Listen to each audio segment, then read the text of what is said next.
I've seen some reviews from other people on YouTube talking about how boring it is or how slow it is.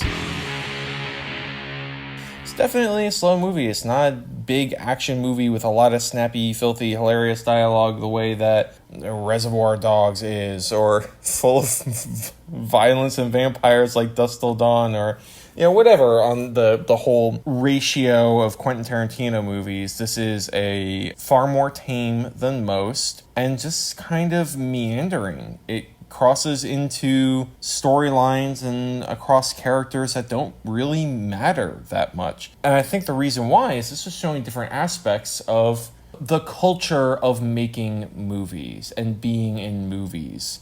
Shannon Tate goes to a movie theater and just like shyly asks what it would cost for her to go in if she's actually in the movie. Just genuinely pleased in a very gentle way that they let her in for free, and she is smiling this huge smile whenever people laugh at a scene that she's in or applaud when she kicks someone's ass. When DiCaprio and Pitt are drinking and watching the episode of FBI that he's on, and he's like, oh yeah, that's a smooth jump, and it's and he's, oh yeah, thank you, yeah, that guy was a dick, and they're just talking, they're just watching him and be in that episode and talk about what a badass he is as the bad guy with the shotgun killing dudes in this episode of this TV show.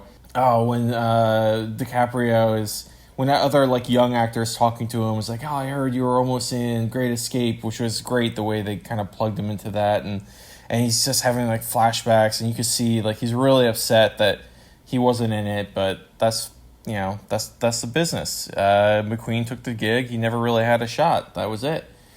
But it hurts to think about the opportunity that he missed, and like there's scene after scene after scene after scene. I've never made a movie, I've never been in filmmaking, but all of these scenes, to me, felt like an attempt to try and romanticize the filmmaking culture. Like the hardest and the greatest moments of being an actor. When DiCaprio's in that scene, he keeps asking for his lines, and he goes in his trailer and he has a total mental breakdown, and he's screaming at himself and what a fuck up he is, because he's so insanely frustrated that and so ashamed that he looked like an idiot in that scene when he was actually trying really hard. And in that scene also, when he loses it, and he's like trying to end it, and the director's like, no, just say the line, we don't need to cut, we don't need to come back to this, just say the line. And he sits down and he says the line, but then he's making all those like crazy faces. He's trying really hard to get back into it, and he can't. But then later on, he has his redemption moment when the little girl, who's such a hardcore method actor, she's not jaded yet, she's not cynical yet about filmmaking. She just really genuinely wants to be the best actor that she can be.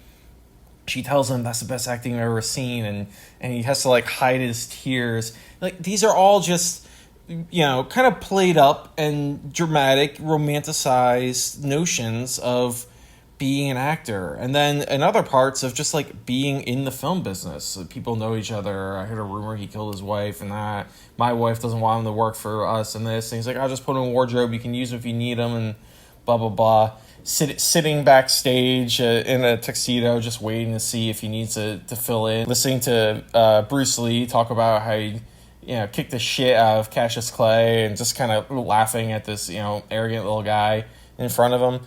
And it's hard for me to say this without feeling like I sound like I'm trying too hard, or like a movie critic snob, or something like that. Like, what I'm going to say is exactly the sort of I'm so artsy kind of thing that I would make fun of if I heard someone else say it. But to me, it felt like Quentin Tarantino, maybe the writer-director who wanted to make this so bad, kind of opening up a photo album into late 60s Hollywood, hence the name Once Upon a Time in Hollywood, right? And just trying to tell a story, not even really try to tell a story, more like try to show the moments of filmmaking in that time, and that, like, they have all these famous actors and actresses from that time period that they show them partying at the Playboy Mansion, and they're Polanski, and kind of another thing at the end of the movie when Leonardo DiCaprio spends the whole movie sitting at the bottom of that hill dreaming about what's going on in his neighbor's house, Polanski, the guy who's really made it in filmmaking, and like how can you get in that, get that guy's ear so that maybe he could be a big star again.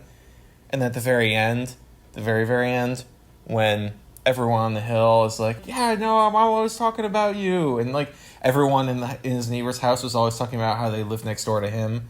And like, what a feeling that must be. It's just trying to capture it felt like it was trying to capture all the kind of cute and good and affirming moments of being in the film industry. And then like the colors and just so many people driving around, the LA heat, the sun coming down, the breeze in their hair. Like there's a lot of, it's just a very loving portrayal of late 60s Hollywood.